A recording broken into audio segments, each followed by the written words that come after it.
So today, guys, Supreme Court ruling wins, guys. Trump is winning across the board. Not only did he win with this big, huge ceasefire between Iran and Israel, but with the Supreme Court ruling against all those district attorneys, all those attorney generals trying to keep illegal aliens in the United States, the Supreme Court just ruled that yes, Trump can deport illegal immigrants to other countries. It's a 6-3 vote. It's done. It's happening, guys. Trump is the man cleaning up America. And on top of that, they just passed a bill, guys. As crazy as it is for me to say this, this bill is just passed in the House to defund the Taliban because we have been sending them $40 million a week, guys.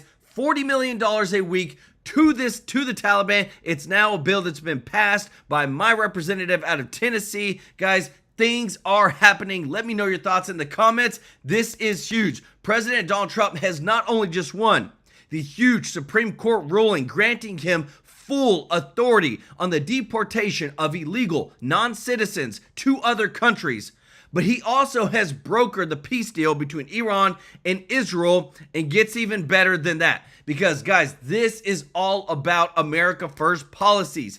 He has pushed through and put a refocus on the non-citizen taxpayer benefits.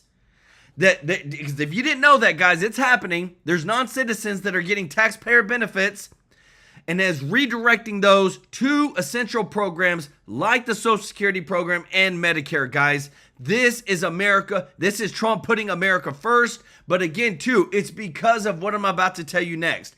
This right here, we have found out more news of a person and persons embezzling money from the taxpayers, guys, through the Treasury. How did we find them? We found them through Doge. And not only that, another company out of USAID that we were giving billions of dollars to, we were sending money overseas to an organization in Africa. The only thing that we had was wiring account numbers. There was no contact numbers, no names, no phone numbers, nothing. All we had was 40 wire accounts that we're transferring money to from USAID to this organization. That's it. If this isn't corruption at the highest level, guys, I don't know what is. But this is what is stopping, and we're exposing it all. And we're finally showing everybody in the world, do not mess with the United States when it comes to our protection. Don't mess with Trump. And also, internally, we are cleaning house, guys. Let me know your thoughts in the comments, because today is the day that a big, huge thing is starting. Take a seat, guys. Grab some popcorn, because this is big. Starting today, senior Biden White House officials will appear for transcribed interviews before the GOP Oversight Committee. This is a significant shift after the Biden admin previously blocked their testimonies of Biden White House officials in order to conceal Joe Biden's decline. And today, they're finally testifying under oath, all transcribed, all interviews. We are about to expose everybody, guys. The corruption, the fraud, the waste, the abuse. It is getting more real every single day, guys. And with the Supreme Court ruling 6-3, allowing President Trump to continue deporting criminal aliens to third-party countries, a new House bill that is just passed to stop giving money to the Taliban, $40 million a week, redirect it back to Social Security and Medicare. This is where that $72 billion increase that Trump is giving to seniors and retirees is coming from, guys. Big breaking news today, bombshell news today. Things are happening. I love it because I get excited to report the truth and report that America is moving forward. Want to say thank you to everybody who is watching, to all of our subscribers, all of our viewers. Thank you so much, guys, for your support in supporting our channel and viewing it. Thank you. If you're not subscribed, still watching, but please consider joining our family here at TrueLife News. We want to serve you every day with the top news. Remember, history is happening right now. So much news is going on, but we bring the receipts and we show you things that you will not see on mainstream media. Guys, that's the big part. I don't want to build a cookie cutter show. I want to build you the truth and you to hear from the people where it's actually happening. Want to say thank you to everybody that is a member of the channel and everybody who gives a super chat donation. Want to give some love to Susie Q Clem. Y'all show Susie Q some love in the chat, guys. Thank you to everybody. Remember, on the 22nd of every single month, this guy right here is donating live on stream thousands of dollars with your support to local charities. And with your support over the past 9 months, we've donated almost $40,000 to local charities. Thank you so much for your support and being a member and super chats. And if you don't mind doing us a huge favor of hitting that thumbs up like button, guys, today is a big day. Not only are we starting the interviews and going through the transcribe for all the top senior Biden White House officials over their cover-up of Joe Biden's decline, we also have won the Supreme Court ruling 6-3 of allowing Trump to deport criminal illegal aliens. Now there's more talks. Democrats are just losing it. They're trying to impeach Trump, guys. But we got a lot of news for you today. Let me know your thoughts in the comments. Check this out. What you witnessed on Saturday night on the surface was a display of U.S. military power, sure. We haven't ever seen that before. That's the difference. No troops on the ground, no Americans killed. Iran had no idea we were even there until our planes were already gone. But maybe even more impressive, there were absolutely no leaks. So we're going to do something a little bit different tonight here on Finnerty, because there are some people, even some Republicans in Washington, who are against what the president did on Saturday. Predictably, there's not a lot of Democrats who are for what the president did. Most Democrats are against what Donald Trump did on Saturday, although John Fetterman remains the lone voice of reason in a party where common sense and reason don't collide very often in the same sentence. But for the purposes of tonight, I want you to forget about what Democrats are saying right now, because Donald Trump has said it himself. He could literally cure cancer, and Democrats would still be against it. Democrats would be out there waving Pfizer flags in the street instead of being happy about a cure for cancer. That's where we are. So tonight, we want to take you through why we think this was the right move. Then we're going to go through why it might not have been the right move. But then we're going to end up right back where we started, because we think this was the right move. And why the world is safer tonight than it was when you woke up on Saturday morning. Not America, not Israel, the world. The U.S. Guys, and this is the thing, too. This is just the beginning of all the great news that we have for you today. But this right here is going to change everything. Senior Biden White House officials will appear for transcribed interviews today before the GOP Oversight Committee. This is a significant shift after the Biden admin previously blocked their testimony in an effort to conceal Joe Biden's decline. You've got Neary Tandon, Anthony Bernal, Ashley Williams, and Annie Tomasini. Guys, these are all senior officials that have been accused of allegedly using the Biden auto pin for their own gain, while Trump is fixing in foreign policy, making sure everybody's safe in the world. Congress is finally doing something about holding the Biden administration accountable, and we're about to hear next, guys, because there's so much big stuff coming. I love this. Let me know your thoughts in the comments. Multiple nuclear sites in Iran on Saturday, sites where the Iranians were enriching uranium to build a nuclear weapon, which is a fact that we didn't think was in dispute, and no one was disputing it except people working here in our own media, whose very first instinct on Sunday was to defend the world's leading state sponsor of terrorism. That the United States did not see intelligence that the Supreme Leader had ordered weaponization. That's irrelevant. I think that question being asked in the media, that's an irrelevant question. No, they have that is the key point in U.S. intelligence assessments. You know that. No, it's not. Yes, it was. No, it's that not. The political decision had not been I know that better made. than you know that. Why would you bury things in a mountain, 300 feet under the ground? Right. Why would you bury why do they have 60% enriched uranium? You don't need 60% enriched uranium. The only countries in the world that have uranium at 60% are countries that have nuclear weapons. Why do they have a space program? Is Iran going to go to the moon? No. They're trying to build an ICBM. It all makes sense, doesn't it? Iranians refer to America as the great Satan. They call Israel the little Satan. Death to America is another favorite refrain there. The Iranians say all of this because they hate America. And yet the first instinct from our media was to defend Iran. The New York Times on Saturday night, directly after the attack, here's the headline: the U.S. enters war against Iran, which is not at all what happened. The U.S. at no time ever declared war on Iran, and the New York Times knows that. But guys, again, it's always the propaganda, guys, but that's why we bring you the receipts, guys, of what's actually happening in the world, because again, too, the Democrats, the left-wing media outlets are trying to deter you from seeing the truth. If you don't mind, guys, hitting the thumbs up like button. If you appreciate the truth, thank you so much for your support. But the Supreme Court has allowed Trump to resume deporting migrants to third world countries. Guess what? Now that they've won through the Supreme Court, all the left-wing media outlets are trying to do is saying that Trump's trying to start a third world war.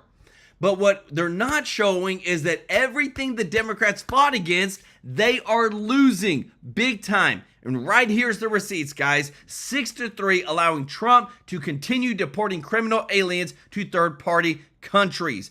This is winning. This is putting America first, and all the Democrats are trying to do, and all the left-wing media outlets are trying to deter people's mindsets into thinking that Trump wants to enter a war. Guys, let me know your thoughts. As they hate Donald Trump and this country in many ways, they would rather lie to you, the American public. Boom. That headline was a lie.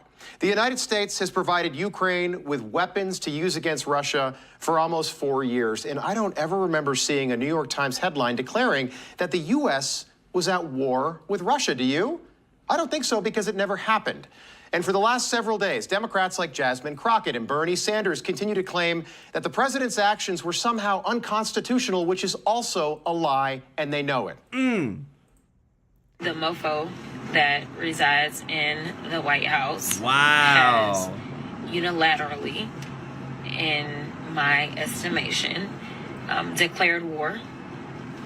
We have a constitution that seemingly does not matter. Not only is this news that I've just heard this second alarming, that all of you have just heard, but it is so grossly unconstitutional. All of you know that the only entity that can take this country to war is the U.S. Congress. The president does not have the right. Wow. What you heard before. Guys, I told you I bring the receipts. Listen to this, because again, too, what I love is that it's always the different rules based upon whoever is in office. So right here, I'm showing you guys, this is the stuff that the Democrats do not want you to see. Nancy Pelosi posted and said tonight the president ignored the Constitution by unilaterally engaging our military without congressional authorization. Okay? That's what she said. Now back, this video on the right is from 2011. Listen to what the reporter asked her about what Obama was doing whenever he was dropping bombs on everybody. Listen to what she has to say.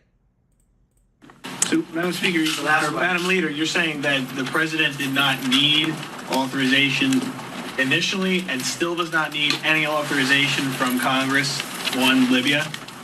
Yes. Thank you both. Thank you all very much. Right there. That reporter asked her, so the president didn't need to ask you, doesn't need your authorization to attack Libya? Yes, doesn't need us. Right there. It's always different rules for the different parties, but this is why I love X so much, because we're bringing up all the receipts, guys, that all they're trying to do is make noise while Trump is actually getting things done. For that was Jasmine Crockett, a Democratic member of Congress from Texas, calling Donald Trump a mofo, which is short for something that we can't say on TV. Ilhan Omar, who last week claimed the United States was worse than the country that she's born in, Somalia, a country that is very literally still run by a dictator. She tweeted that the strikes on Iran were executed without congressional authorization and mark a dangerous escalation to an already volatile conflict in the Middle East. And AOC then tweeted that the president's decision to bomb Iran without authorization is a grave violation of the Constitution and is absolutely and clearly grounds for impeachment. Democrats throw around impeachment like it's just a casual thing. And remember that word grave. That went out over the weekend to call this is a grave situation. Multiple Democrats said this was grave. And Senator Tim Kaine The answer to one of the great political trivia questions of our time, who did Hillary Clinton run with in 2016, said the exact same thing over the weekend. We should not be sending troops and risking troops' lives in an offensive war without a debate in Congress.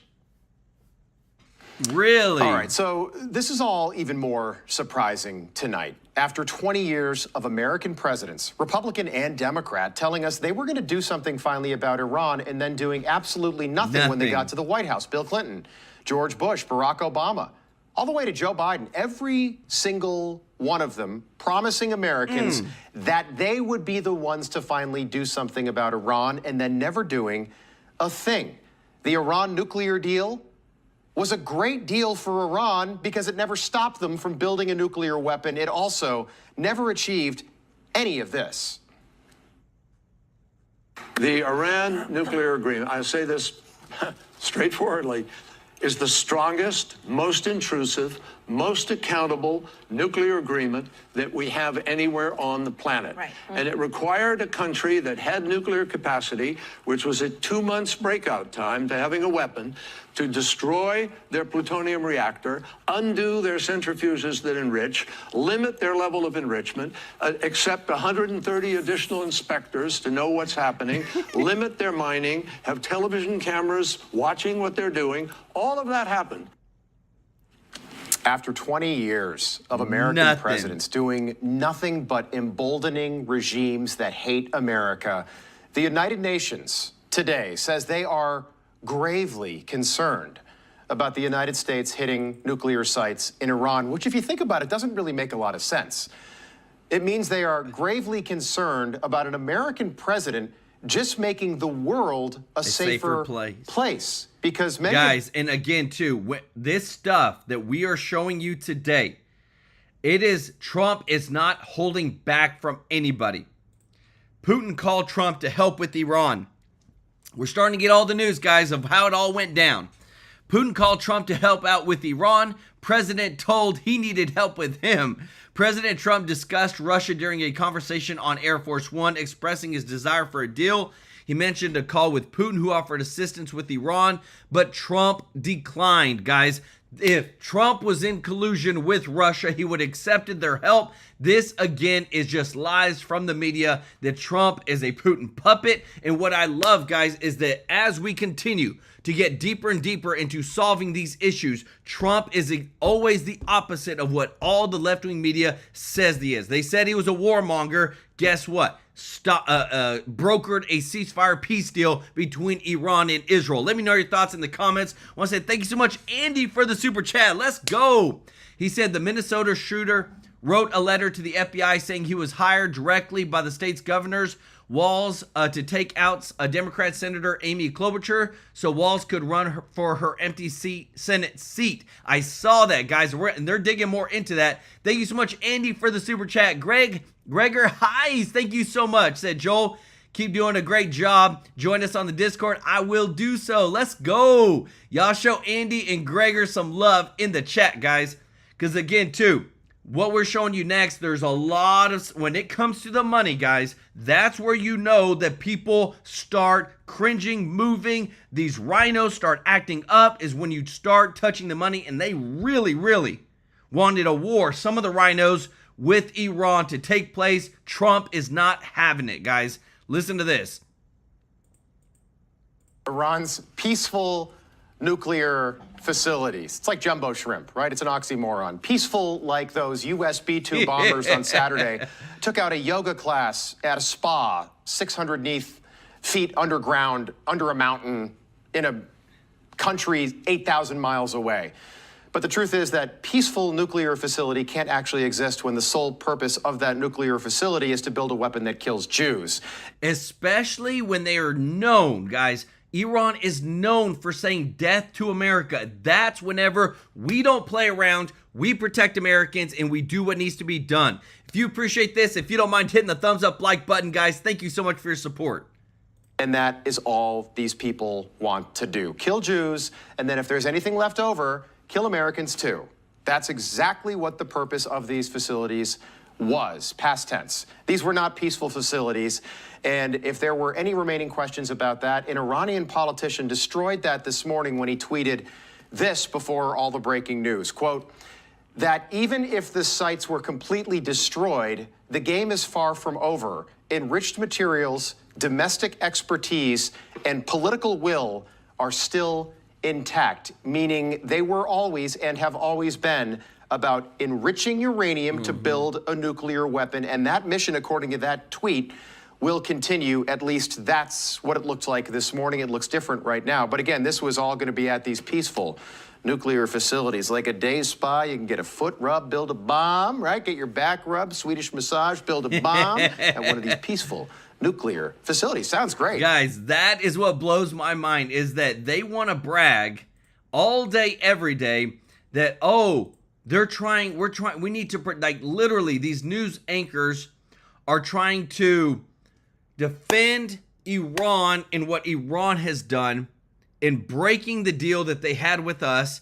You have Jasmine Crockett, one of the most ghetto persons now officially in Congress, who she didn't always used to be like this. If you watch earlier interviews from her a long time ago, she spoke very eloquently, very professionally. Now she's saying Trump should have hollered at Congress before Iran strikes. Are you kidding me, guys? These people are literally in charge of writing our laws. And it just blows my mind. Again, if he would have spoke to Congress, there would have been leaks and things would have been bad. But that's why, again, too, guys, we bring in the people that are in the know, that Trump trusts, his pit bulls, to make sure things get done. Listen to this. Can you give us your overview? President Trump has put a ceasefire in already. Both Iran, but really Israel went against what he said to do and tried to, lay into people. He's very upset this morning. What's your assessment of where we stand there, and what do you think is the best direction forward? Well, I think the ceasefire is a huge achievement on the president's part. I can understand why he's irritated. I think the challenge now is going to get both sides to honor that ceasefire. And I think the longer term thing, Steve, now for us is to get to a position in the region with Iran specifically where we can reestablish deterrence, but where we can draw down our presence. I mean, we need to not lose sight here of our overall goal, which is that we need to have less presence in the Middle East, less presence in Central Command. We built up a lot of force there just in the last 2 weeks. I can see why the president did that, but this is not a sustainable posture for us. I mean, this is part of what the president ran on, is that we're not going to be the world's policeman in every single region. That means we've got to empower our allies like Israel in the region, but our goal ought to be, we should draw down our troops, draw down our forces. We need to move some of those people out, bring them home. So I think we've got to get to a position where we can do that. I mean, that's got to be our goal here. I think the president getting a ceasefire is a big deal. Obviously, getting Iran back into his box is a good deal. But I think we've got some work to do. He would like to be sitting down with you guys today to work through the issues of Medicaid and the big, beautiful bill. There's still so much work to do, and the spending. But he's in NATO. They've committed to 5%, but he's got the whole situation with Ukraine. Ukraine's now saying that we need $40 billion a year. That's Zelensky's ask, I think, from yesterday. And you have the situation in the Middle East to do the drawdown. What would be your guidance to the president in looking at all of it, the whole kind of emerging kinetic part of the Third World War with now 2 million casualties in Ukraine, and the Europeans still beholden to the Americans? What's your sense of the drawdown or the refocus all over the place, sir? Yeah, we've got to get the Europeans to pay their fair share in NATO. The president's absolutely right about this. And the truth is, they've been sandbagging on us for years, Steve. I mean, just for years. They haven't been meeting their 2%, 2.5% target, which is not hard to do. So every single NATO nation needs to spend more on their own defense, and they need to contribute more to the alliance. And we need to say to them, Steve, it's time to have tough conversation with them. But we need to tell them the truth, which is that, look, guys, you're going to actually have to step up and take the lead in the defense of Europe. You are Europeans. This is your continent. And we have an alliance, absolutely, but we need to do this thing called burden sharing. And right now, we got a lot of challenges. We got a southern border that's absolutely out of control. You can see that every single day. The president we've got military on the border because we have to in order to keep it under control. We've got China to deal with. Over in the Indo-Pacific, no nation but us can deal with China. We can't also be policing Europe and taking the lead on Europe and having the Europeans just sort of hang on to our coattails. So the Europeans have got to actually spend a substantial amount of money in their own defense. I think that's got to be the clear, unequivocal message. And I think the president will deliver it. I mean, he's talked about this before. I hope he makes it clear to him that this is not the time to hang back and say, oh, the United States will fix it. The United States will fix it. No, the Europeans need to actually take some responsibility here. And that begins with spending more and taking the lead in defense of the European continent. Guys, and this is so important what he's talking about because, again, the money that we spend, Trump is working in the big, beautiful bill to do this. The one big, beautiful bill hands $72 billion in tax relief for retirees.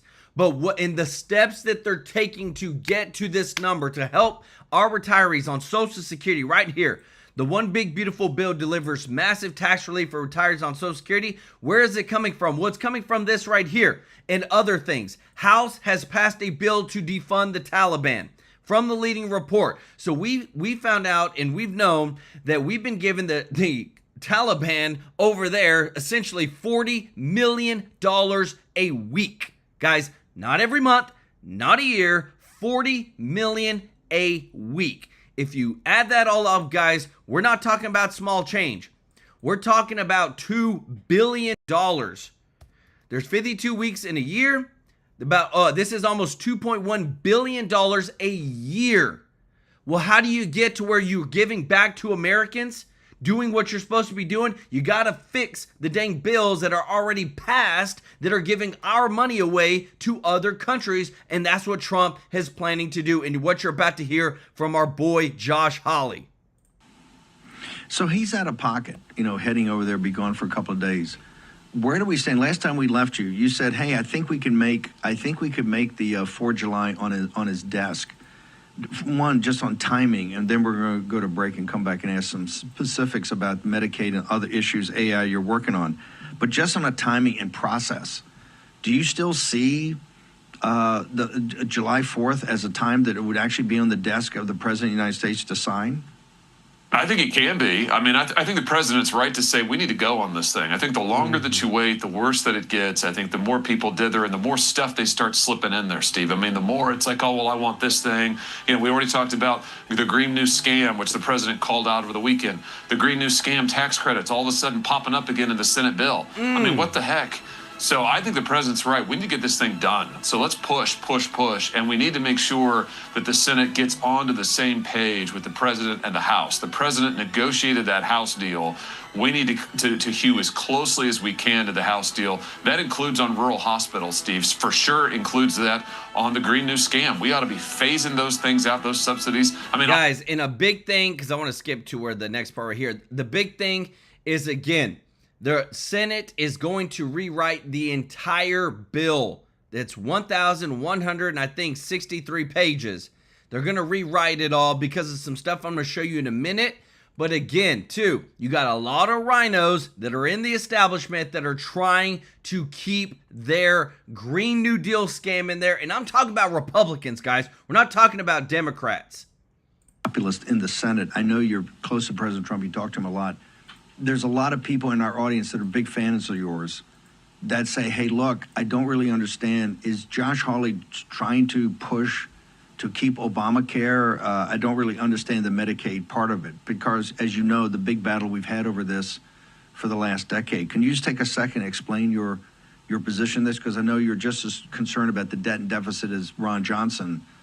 Put it in kind of whole cloth. What position are you taking? And why does it make sense? And why is it prudent?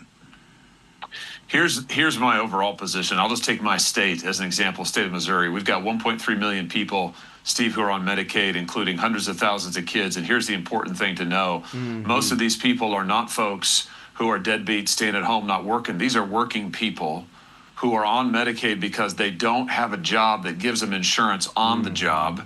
Thank you, Democrats and globalists who have destroyed our economy, our working class economy. So now working people can't get those kind of jobs anymore, number one. So they don't get it on the job anymore, the health insurance. And number two, they can't afford it on the exchange. Thank you, Obamacare, because insurance is so incredibly expensive, they can't afford to buy it. So they're on Medicaid. These are Trump people. These are our people.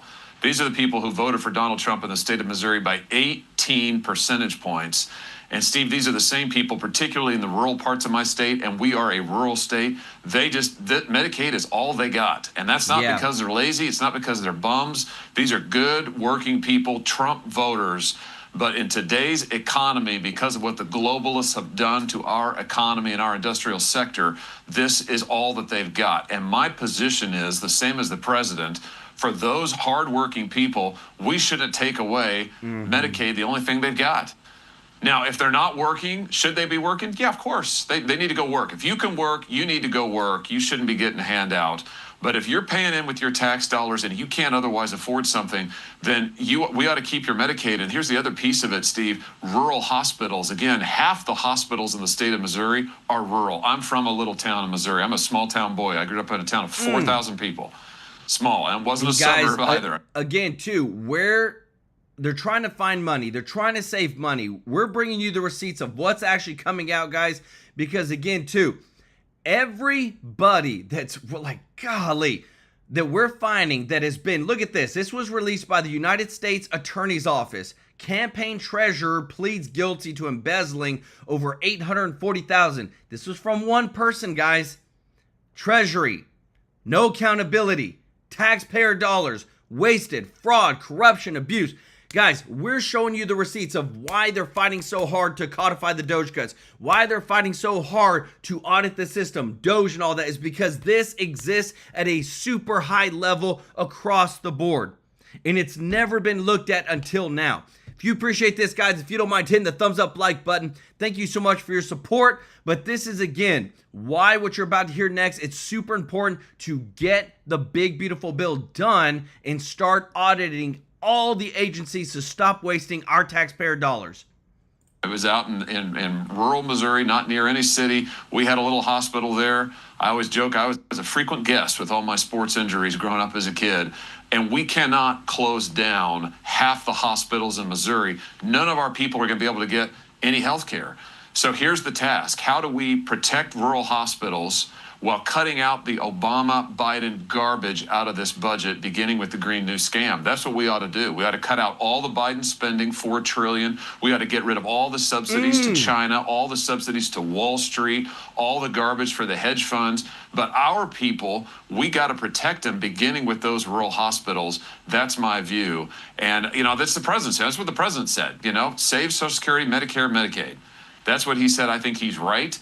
And we got to get something to his desk that does that. I think the House did a pretty good job on this, Steve, to be honest with you. And at this point, I think, hey, let's take what the House did.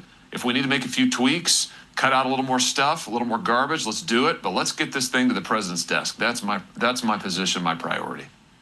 I know you talked to the president. He agrees with you, but when you've got still the Biden spending, and he came out over the weekend and adamant right there, it's all got to go, and you've got the Green New Scam, which he hates, that's all got to go. The difference between the bid and the ask in the Senate, we're just as we're sitting here on Tuesday with the 4th of July coming upon us, I think you guys are going to have a vote tomorrow. This vote's starting here shortly. Those two priorities for the president of where he wants cuts are not happening right now. Am I correct? I mean, it's got your voice and a few other voices, but do you think those cuts will happen? I hope so. I mean, the president could not be more clear. Cut out the Green New Scam. Why are we subsidizing? I'll give you just one example here. Our subsidies right now for electric vehicles and electric vehicle manufacturers, they don't just go to manufacturers in the United States using all these Chinese components, by the way. Actually, Chinese manufacturers, straight up Chinese manufacturers, can get these subsidies. It's our tax money.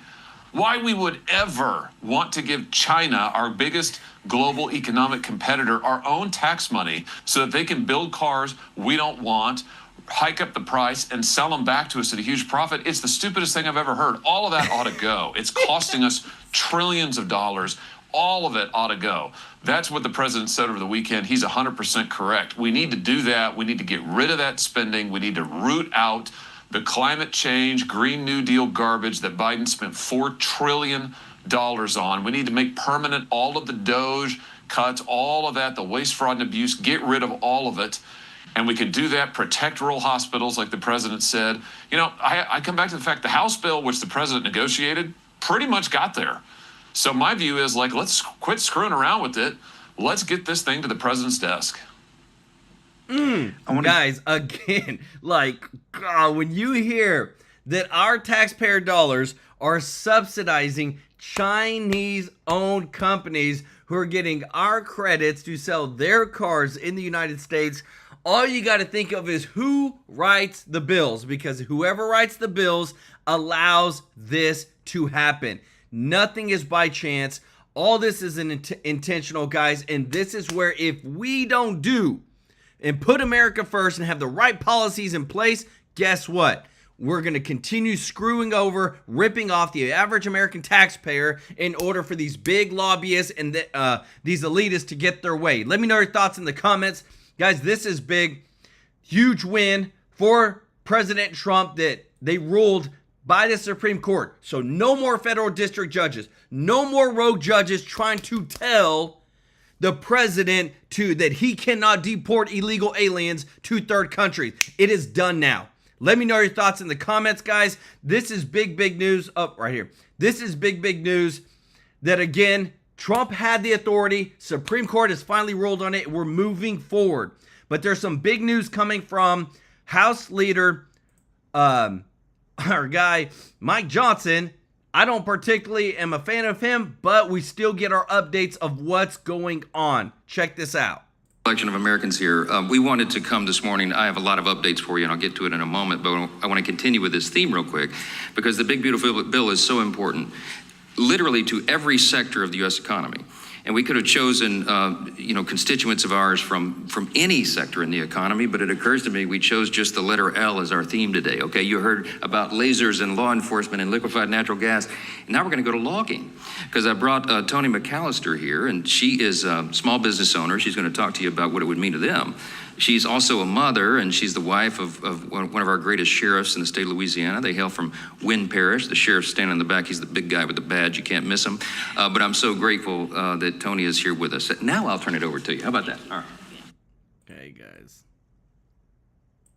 Applauded this expertly performed duty by our extraordinary unmatched military.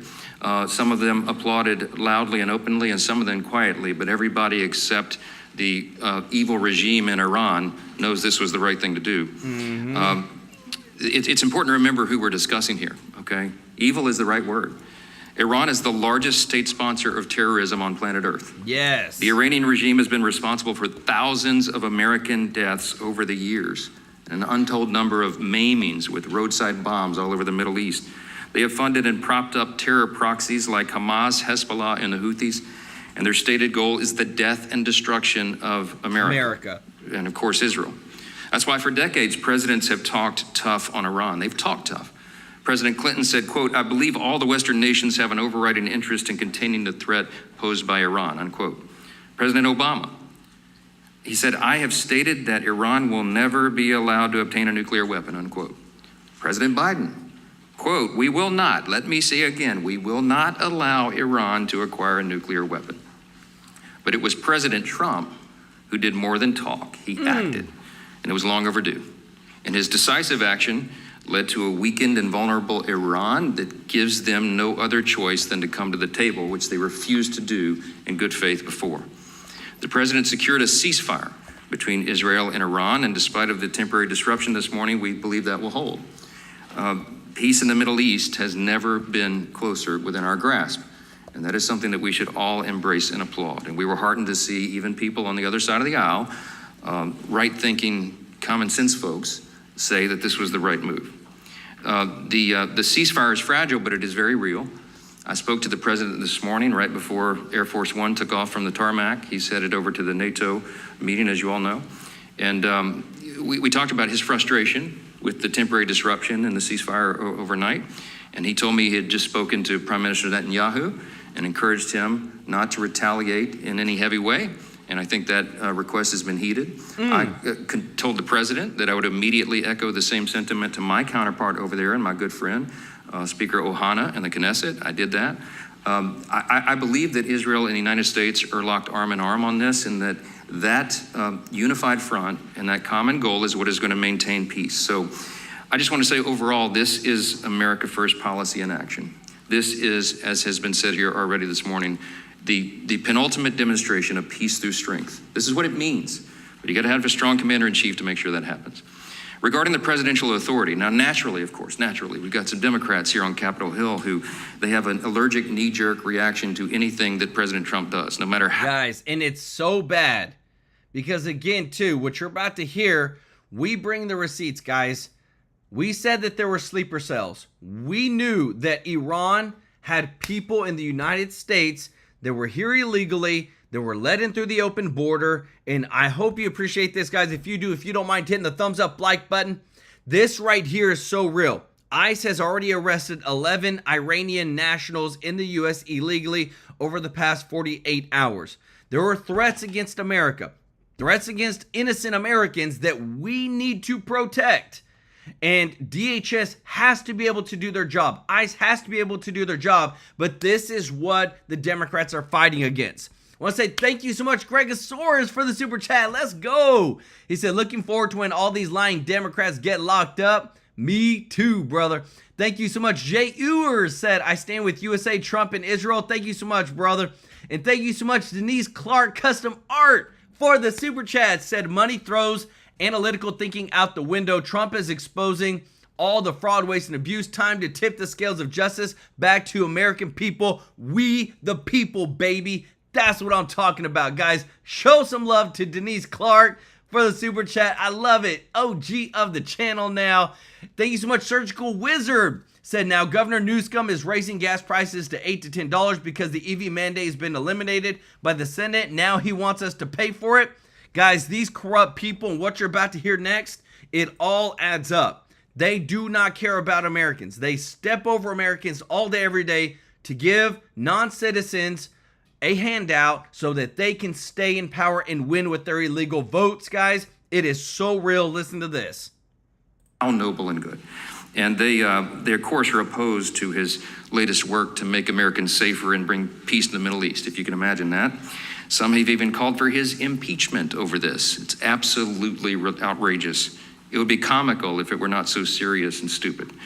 Let me be clear and be as clear as possible. The strikes on Iran's nuclear facilities were clearly within President Trump's Article 2 powers as commander-in-chief. It shouldn't even be in dispute. Allow me to put my constitutional law hat on for a moment, because that's what I used to do, because both the law and the precedent are important for everyone to understand here. This may answer a lot of questions that you might ask this morning. The framers of our Constitution never intended for the president to seek the approval of Congress every time he exercises his constitutional authority under Article 2 as commander-in-chief. Alexander Hamilton argued in Federalist number 70, just for one example, that, quote, energy in the executive is a leading character in the definition of good government. It is essential to the protection of the community against foreign attacks, unquote. This is why the framers did not explicitly set restrictions on the president when it comes to using military force. They understood something very practical about our matchless legislative body here in our Constitution. The way the Congress was set up, they knew it would be a deliberative body, and they knew that process by necessity would take time. And in an emergent and imminent situation, time is not something we always have the luxury of. And so they wanted, in moments of danger and conflict abroad, for one single hand of authority to have that authority to act decisively and effectively. Now we're hearing some talk about the War Powers Resolution. What is that exactly? Congress passed that legislation in 1973 under President Richard Nixon. It bars the use of armed forces in conflict beyond 60 days without congressional authorization or a formal declaration of war. A 30-day withdrawal period follows thereafter under the statute. It also requires that the president inform Congress within 48 hours of use of military force. Obviously, President Trump did that. Obviously, in the modern era with the 24-hour news cycle and social media, nothing goes by unnoticed. This might have made some sense in 1973, but I'm not even sure it was constitutional, and I'll tell you about that as well. Many respected constitutional experts argue that the War Powers Act is itself unconstitutional. I'm persuaded by that argument. They think it's a violation of the Article 2 powers of the Commander-in-Chief. I think that's right. If you look back at the founders' intent, you read the Federalist Papers, you read the records of the Constitutional Convention, I think that is right. And many more scholars believe the president is correct to use this executive authority in exactly the manner that he did over the weekend. I am a jealous guardian of Congress's Article 1 authority. We are the defenders of it here, and we take it seriously, and I always will be. But exercising the authority to declare war isn't something we've done since World War II. And everybody in this room knows, since then we've had more than 125 military operations, from Korea and Vietnam to Iraq and Afghanistan. They have occurred without a declaration of war by Congress. Presidents of both. Really? Guys, do we not bring the facts and the receipts, guys? Man, I love this. This is the truth. This is what you don't hear on the mainstream media. That the last time that Congress declared war was back in freaking World War II. And we have, guys, because this is such good breaking news today. I want to say thank you so much, Linda Uzi, for gifting a TrueLife News membership. If you got a free membership, show Linda some love in the chat. That beginning today, while we're trying to clean up all the mess that the Biden administration did and the Obama administration did, senior Biden White House officials will appear for transcribed interviews before the GOP Oversight Committee. They previously blocked these people from trying to testify before Congress whenever Biden was president. But guess what? He's out of here. Trump's in place, and now they're not protected anymore. These people are going to have to answer for why a lot of them executed, the people you see on screen, executed the auto pin without Biden's official approval. Guys, this is corruption. We're dropping the facts. Let me know your thoughts in the comments. Both parties have exercised that authority frequently. A few recent examples. President Biden ordered strikes on Iraq, Syria, and Yemen. President Obama launched an 8-month-long bombing campaign in Libya to oust Gaddafi. President Clinton initiated air patrols and air strikes in Bosnia and a bombing campaign in Yugoslavia. Every one of those actions were taken unilaterally and without prior authorization from Congress. Wow. The bottom line is the commander-in-chief is the president. The military reports to the president. And the person empowered to act on the nation's behalf is the president. The last few days have unfolded exactly as the law outlines and as history has demonstrated and as the framers of the Constitution intended. I'm convinced of that. Let me change subjects. We'll zoom in back to domestic affairs and the one big, beautiful bill. I will say it's very relevant to the discussion about global affairs because one of the things, as you all know, that the big, beautiful bill will accomplish is it will support our military funding. While congressional Democrats feign concern about the safety and well-being of U.S. service members, House Republicans are working to deliver legislation that actually accomplishes that and supports them. I think it's really important that amid this global threat landscape that we point out there's never been a better time for a piece of legislation, a generational, once-in-a-generation opportunity legislation like the One Big Beautiful Bill. This bill funds President Trump's Golden Dome to bolster long-range missile defense capabilities. How many of you know that's kind of important right now? It accelerates the modernization of our nuclear deterrent. Couldn't have a better time for that. And it revitalizes our defense industrial base. Here's a few specifics. $34 billion to expand the size and capabilities of our naval fleet. To $25 billion for the Golden Dome. $21 billion to restock America's arsenal of munitions and ramp up domestic production of rare earth and critical minerals. $13 billion for nuclear deterrence. $12 billion to enhance military readiness, among many other great provisions that I won't bore you with listing. It's exciting stuff. And the One Big Beautiful Bill is a generational investment in American military might. And we need to get it to President Trump's desk as soon as possible. I think we will. With that, I'll take a few questions. Guys, again, this is big, big stuff that's happened today. Big bills have been passed. I got to show you this from our boy Tim Burchett, who's out of my state, Tennessee. Look at him. He actually finally passed defunding the Taliban, guys. If you appreciate this, if you don't mind hitting the thumbs up like button, listen to this. Hey everybody, Tim Burchett just left the House floor. Defund the Taliban just passed unanimous. Thank you all so much, everybody all across the country. Y'all been just incredibly supportive of this thing. It's been over a year-long journey, Now we got to get it over to the Senate. That I know my own state, Senator Hagerty, I know Senator Blackburn support it, and Senator Sheehy will be carrying it, I think, along with Tommy Tuberville. So you can address your concerns to the Senate, and let's get this thing passed. $40 million a week, over $5 billion now we think has gone to the Taliban. Yeah. That's your tax dollars. That's just ridiculous, and it's crazy. You got to pass a law to do it. But thank y'all so much. I can't thank you enough. Do you hear that, guys? We got to pass a law. They think over $5 billion of taxpayer money has been sent to the Taliban, and we got to pass a law in order to pull back that money. And that's why what you're about to hear next is so important, because it is the actual Doge committee within Congress that is working to make the changes and codify everything that Elon Musk worked to get done to make sure that taxpayer dollars are stopped being used for nefarious reasons and wasteful reasons. Guys, check this out. By showing a video of what Doge is all about. We need to step up our game. We need to go after every dime. We need to make government work for you.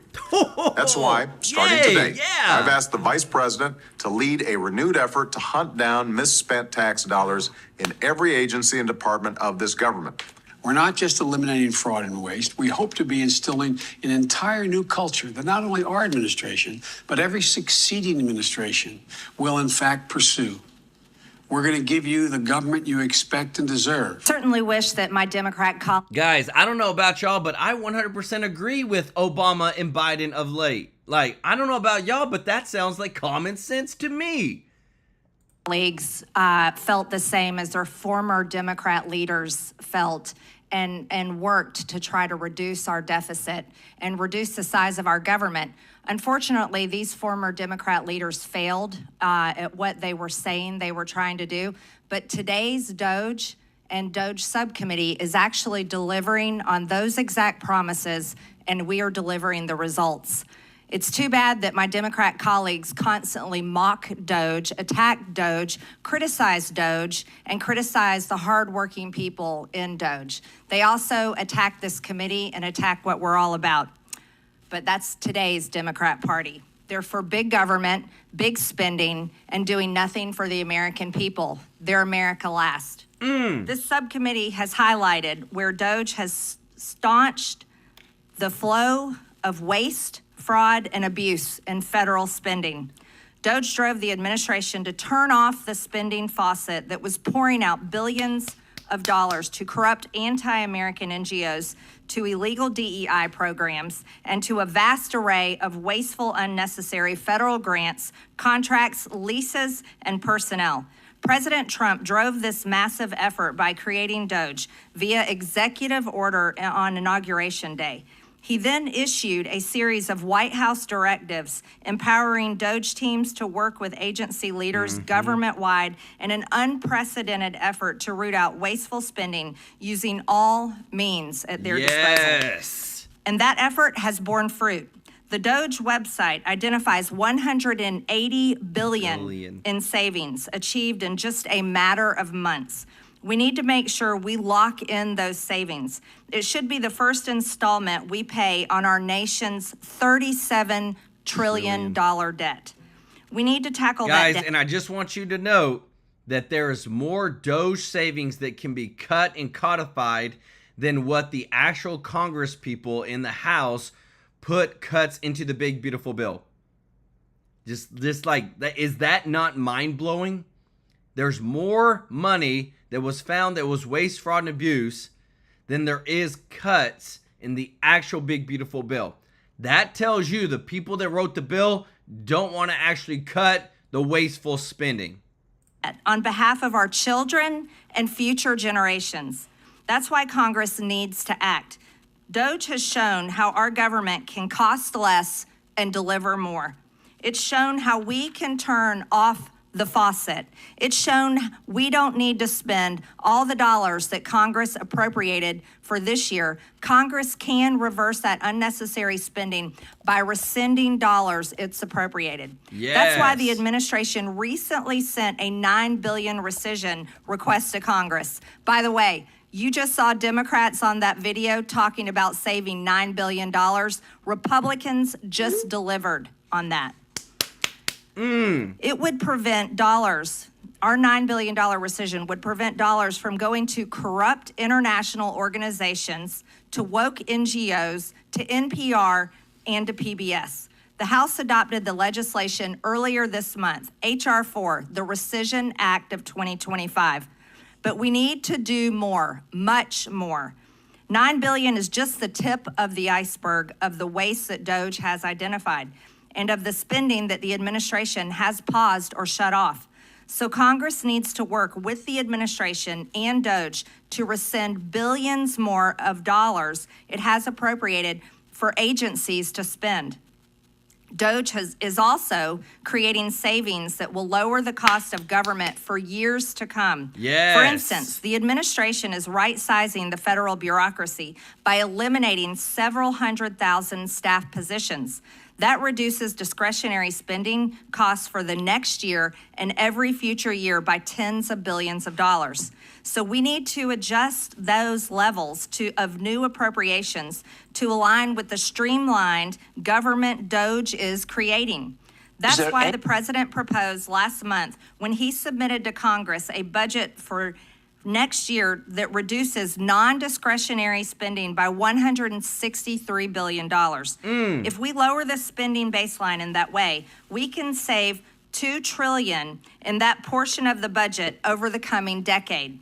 We need to lock in Doge savings for the taxpayers, and we should also be thinking about locking in the Doge process that has produced these savings. Doge has attracted enemies because it's taken on Washington's culture of spending and the money laundering schemes that have been embedded in this institution. We should make that a permanent battle. We should institutionalize the battle against waste, fraud, and abuse in government. I hope that is something with which my Democrat colleagues can at least agree on. Doge is working with agencies to reduce the rampant fraud that GAO says costs taxpayers as much as $500 billion annually. To enhance fraud detection, agencies are now providing the Treasury Department more information about financial awards, and they are making more use of Treasury's Do Not Pay database to avoid funding fraudsters. Doge is also lowering the barriers that prevent agencies from sharing data to identify duplicate awardees. What's more, Doge has pioneered what the president calls radical transparency concerning wasteful spending. The Doge website and individual federal agency sites continually update for public view the specific grants, contracts, leases, and other payments that they are flagging for termination. This is how you change the culture of spending. Guys, and it's so beautiful because, again, too, we have Jerome Powell, who won't lower the interest rates, holding American interest rates hostage, essentially, artificially keeping them high because of partisanship, hates Trump, does not want to support Trump whatsoever. Inflation is at an all-time low in the past 4 years, 1.4%. But the Federal Reserve is holding the rates artificially high, and Jerome Powell literally came out and said that he doesn't plan on lowering them at all this year. This is, I hope that everybody sees, is the common sense of what is right, what is wrong, putting America first, and exposing that there are people in a lot of these very powerful bureaucratic positions that do not care about putting Americans first. If he lowers the interest rates, guess what? People start buying. The economy starts booming. We start getting back on track. But he's not going to do it because he doesn't like Trump. Let me know your thoughts in the comments, guys. If you appreciate this truth, guys, if you don't mind hitting the thumbs up like button. Because listen to this, guys. As we dig more into what Trump and the ceasefire and everything that's happening, guys, and how it all came to be, this is powerful, powerful stuff. Trump says Iran and Israel have just agreed to a ceasefire, and he expects it to last forever. But it won't go into effect for 24 hours. He's going to let them each take one last shot at each other. Congratulations to everyone. It has been fully agreed by and between Israel and Iran that there will be a complete and total ceasefire in approximately 6 hours from now when Israel and Iran have wound down and completed their in-progress final missions for 12 hours, at which point the war will be considered ended. Officially, Iran will start the ceasefire, and upon the 12th hour, Israel will start the ceasefire, and upon the 24th hour, an official end to the 12-day war will be saluted by the world. During each ceasefire, the other side will remain peaceful and respectful on the assumption that everything works as it should, which it will. I would like to congratulate both countries, Israel and Iran, on having the stamina, courage, and intelligence to end what should be called the 12-day war. This is a war that could have gone on for years and destroyed the entire Middle East, but it didn't and never will. J.D. Vance was just on with Brett. This is a great thing. For Israel, think about this. They've accomplished an important military objective. They've helped us destroy the Iranian nuclear program. They've also destroyed the conventional missile capability of Iran that threatened the country of Israel.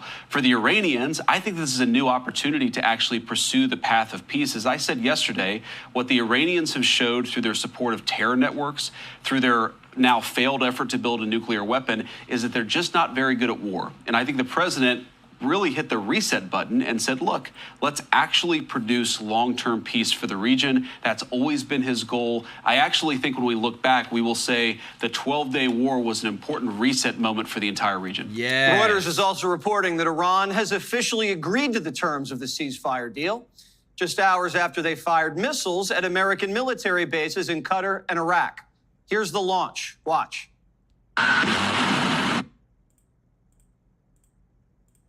Thank you for your attention to this matter.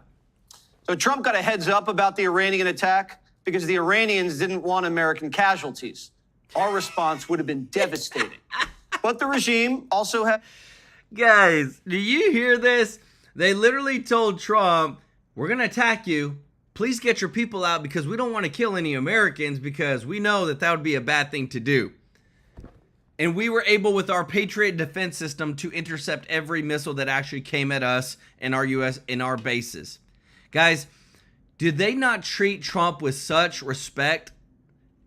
Is the world not moving in the direction of peace because Trump is in office? Could you imagine if Kamala Harris was in? Oh my goodness, the world would be running over her like nothing. Like it would be nothing. No strength, no peace. Like the cabinet, when you have Vance, Rubio, Trump, and all of his people, compared to what we would have gotten if Kamala Harris would have won, it's a complete and total different world because of one election. To do something to save face, especially so they can show the Iranian people that they're still in charge. So far, the mission's been flawless. No American casualties. The bombs hit their targets, no real escalation so far, and no mission creep yet. Trump gave the Iranians a deadline and he gave peace a chance. But the president felt like the Ayatollah gave him the middle finger, figuratively, when he refused to meet him in Turkey for face-to-face talks. And that came with a price. When the clock struck midnight Friday, B-2 bombers took off on a 37-hour flight. But they were prepared. These stealth bombers have bathrooms, mini fridges, and microwaves. These guys flew from Missouri. They didn't land a single time. They dropped 30,000-pound bombs on a target the size of a washing machine and then got back home safely without ever landing in the Middle East or ever stopping other than to briefly refuel. And of course, they did that in the air. So it's really an incredible operation, a testament to the power of American military. Operation Midnight Hammer has been in the works. Last week, Netanyahu asked the White House, how can we help? Trump said, clear the way for our bombers. The Israeli Air Force had a mission, eliminate as many Iranian air defense systems as possible. The Pentagon handed them a target list, and they went to work. The Iranians had no idea what was coming. There was nobody speaking about this, any of the preparations. Yep. There was a complete lockdown, almost a blackout of information for the last few days. That is a significant achievement because there were no leaks about the timing. If you looked at the moon... Guys, and again, like, to me, it's so important. And when I see stuff like this coming from the Democratic side of the supposed leader of one of the people that's influential, Jasmine Crockett, saying Trump should have hollered at Congress before Iran strikes. No, you cannot trust. Like, there's too many deep staters. There's too many rhinos. You cannot trust what has happened in Congress and what Trump is trying to do with his policy, especially foreign policy. And he doesn't have to tell them. And that's the big part about why I feel like we're moving forward so powerfully, is because strategic, decisive attacks don't continue these wars, but actually end them. If you appreciate this, if you don't mind hitting the thumbs up, like button, I want to say, guys, thank you so much to everybody who is watching. If you're not subscribed, please consider hitting that subscribe button, joining our family here at TrueLife News so that we can serve you every day with the top news. So much is going on, and we just want to bring the receipts. We want to show you what's going on and making sure we always put America first in all the things that we are trying to do and the truth that we're trying to bring. I want to thank all of our members of the channel and those that have given a super chat donation, which I'm going to show some love to. Guys, it is huge. Right now, when you think about where the United States is going, how much we're actually impacting the world, fixing so much that is broken, the border, our Congress, like all this, we're exposing everything. And we thank you so much for sharing and liking these videos. We just want to bring the truth. Want to give some love to Denise Clark, Custom Art, Andy, Gregor Hayes, Gregosaurus, Jay Ewer, Surgical Wizard, Linda Uzi, Della Cole, Lori Mickley. Guys, show them some love in the chat. Thank you so much to everybody in the chat, OGs of the channel. Elizabeth Ross Watson, thank you so much for your support. Mr. Tracy J. Norby, Lisa Anderson, Alice Lewis, Gregor Hayes. Guys, show them some love. We are bringing the truth. We are showing you that, guys, there's a lot of news out there, but we want to bring you the most value in every single show, every single day. We love you, appreciate you, and we'll see you in the next one. Take care. Bye-bye.